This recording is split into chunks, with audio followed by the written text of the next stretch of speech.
Hello friends.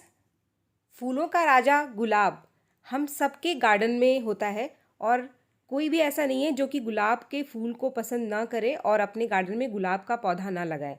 लेकिन बहुत सारे लोग गुलाब लगाते तो हैं, लेकिन उनका जो गुलाब है उनके गार्डन में मुरझाया हुआ सा बिना फूलों का पड़ा रहता है और उसके अंदर बिल्कुल भी फ्लावरिंग नहीं होती है, क्योंकि हम कुछ छोटी छोटी गलतियां करते हैं हमारे गुलाब के पौधे के ऊपर, जिसकी वजह से गुलाब के पौधे में फूल नहीं आता है। हम काफ़ी सारा खाद उसको देते हैं, लेकिन फिर भी इसके अंदर फूल की कमी हमेशा बनी रहती है।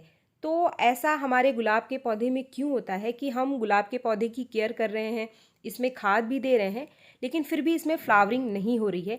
तो फ्रेंड्स, आज के इस वीडियो में मैं आपके साथ शेयर करने वाली हूँ 3 टॉप सीक्रेट, जिसकी वजह से आपके गुलाब के पौधे में फूलों की कमी हमेशा बनी रहती है।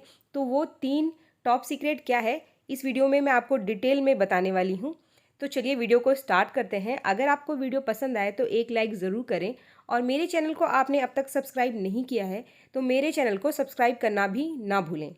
फ्रेंड्स, ट्रिक नंबर 1 जो कि बहुत ज़रूरी चीज़ है हमारे गुलाब के पौधे पर, वो है इसकी डेड हेडिंग और प्रूनिंग। डेड हेडिंग का मतलब है गुलाब के सूखे हुए फूलों को हटाना, और प्रूनिंग का मतलब है समय समय पर गुलाब के पौधे की जो ऊपर की खराब ब्रांचेस हैं उनकी कटाई छटाई करते रहना।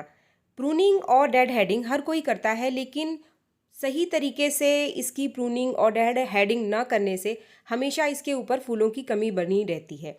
फ्रेंड्स, जैसे ही गुलाब का पौधा सूखता है लोग ऊपर से इसको खींच करके तोड़ देते हैं, लेकिन ये गलत तरीका है। इसको आपको इस तरीके से हाथ से ऊपर से खींच के फूल को नहीं तोड़ना है। इसका जो सही तरीका है, आप जब भी कोई गुलाब का फूल सूख जाता है तो अगर उसकी ब्रांच को आप ध्यान से देखें तो फूल के एकदम नीचे 3 पत्तियां दिखाई देती हैं और उसके बाद 5 पत्तियां शुरू होती हैं। जब भी आप सूखे हुए फूल को हटाते हैं तो आपको 3 पत्ती को भी काट करके इसमें से हटा देना है। आप देखिए, इसके नीचे से एक नई शूट निकल कर आ रही है जहाँ पर 5 पत्तियां हैं। तो अगर आप 3 पत्तियों के नीचे से काटेंगे तो जो ये नया ब्रांच निकल कर आएगा वो काफ़ी मोटा ब्रांच होगा, स्ट्रांग होगा, और इसके ऊपर जो कली बनेगी वो भी बड़ी होगी और फूलों का साइज़ भी बड़ा होगा। इसके अलावा और नीचे से और भी कई सारी नई ब्रांचेस आपके गुलाब के पौधे में निकल कर आएंगी। फ्रेंड्स, अगर आप ऊपर से ही फूल को खींच करके निकाल देंगे तो जो 3 पत्तियों के ऊपर से आने वाली ब्रांच है वो बहुत ही कमज़ोर ब्रांच होगी और उसके ऊपर लगने वाला जो फूल है वो भी काफ़ी छोटा होगा। तो आपके अगर गुलाब के पौधे में फूल छोटे होने की समस्या है और ब्रांच कम निकल रही है तो आप इस ट्रिक को ज़रूर अपनाएं। यहाँ आप गलती बिल्कुल भी ना करें। अगर आप ये गलती करेंगे तो ब्रांचेस जो है वो वीक आएगी और कभी कभी उसके ऊपर कोई नई कली भी नहीं बनती है। डेड हेडिंग सही तरीके से ना करने के अलावा काफ़ी सारे लोग अपने प्लांट में ब्लाइंड शूट को छोड़ देते हैं।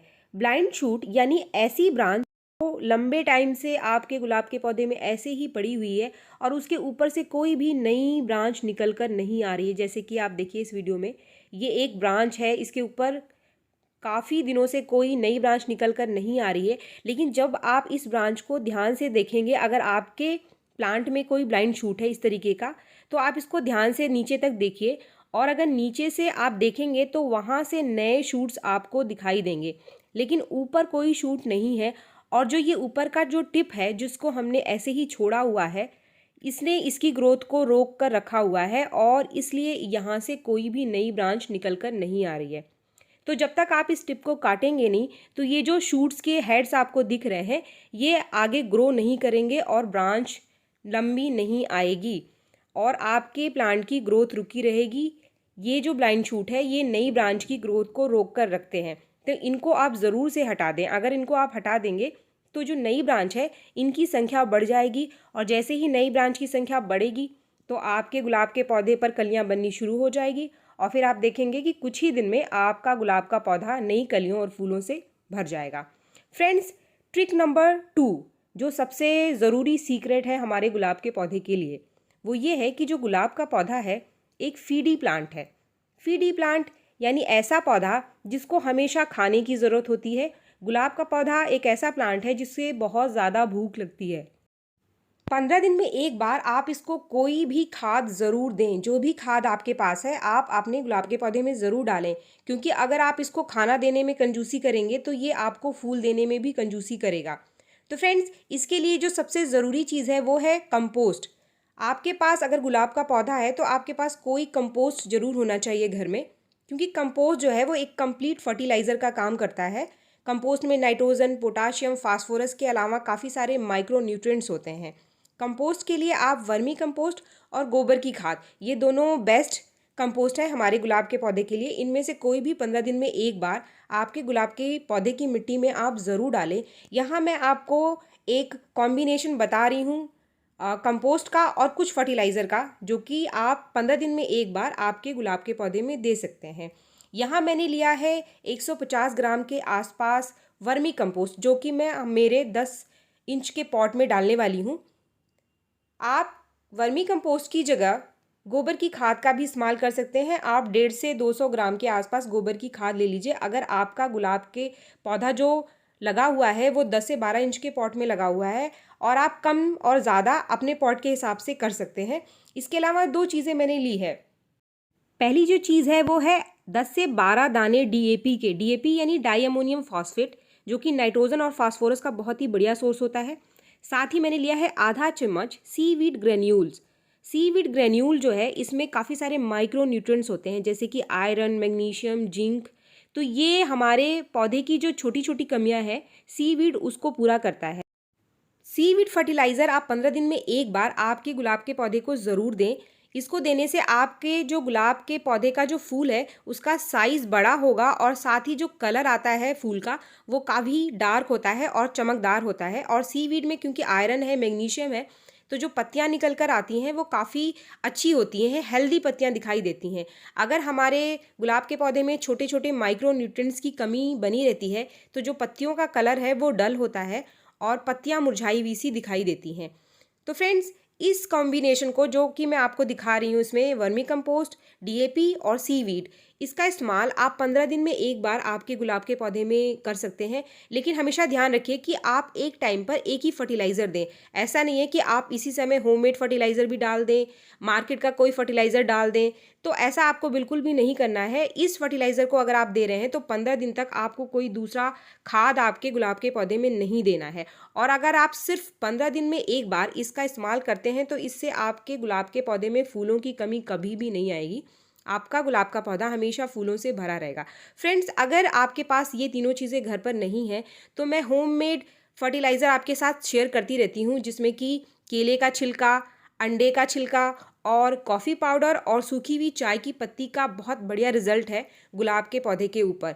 अगर आप सूखी हुई चाय की पत्ती से 4-5 चम्मच, जो कि अच्छे से धोकर सूखी हुई हो, अगर उसको भी आप गुलाब के पौधे में 10 दिन में एक बार दे देते हैं, इसके साथ ही अगर आप केले के छिलके का पाउडर बनाकर आपके गुलाब के पौधे में दे दीजिए, या फिर आप इसका लिक्विड फर्टिलाइज़र बनाकर केले के छिलके का भी 10 दिन में एक बार आपके गुलाब के पौधे में डालें। आप हफ्ते में एक बार भी दे सकते हैं।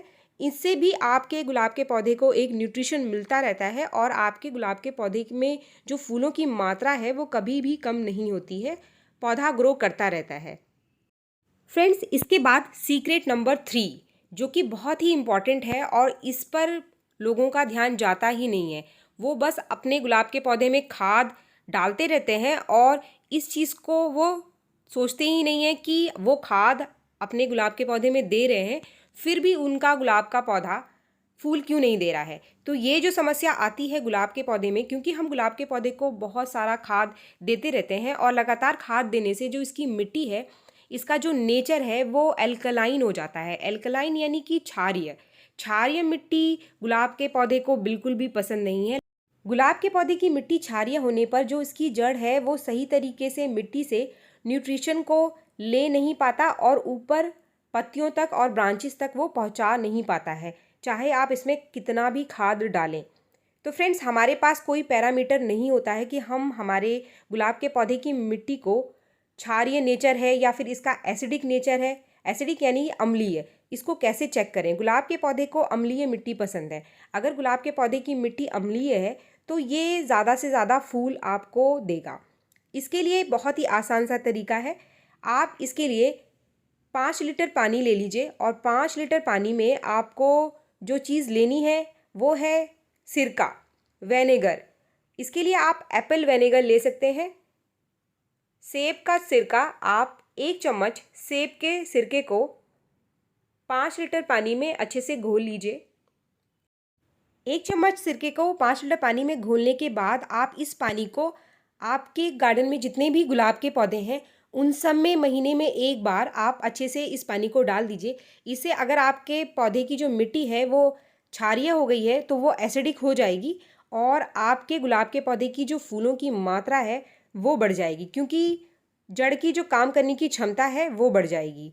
तो फ्रेंड्स, ये जो 3 ट्रिक मैंने आपको इस वीडियो में बताया, अगर आप ये तीनों ट्रिक फॉलो करते हैं तो आपके गुलाब के पौधे में कभी भी फूलों की कमी नहीं आएगी और आपका गुलाब का पौधा हमेशा फूलों से भरा रहेगा। तो मिलते हैं मेरे नेक्स्ट वीडियो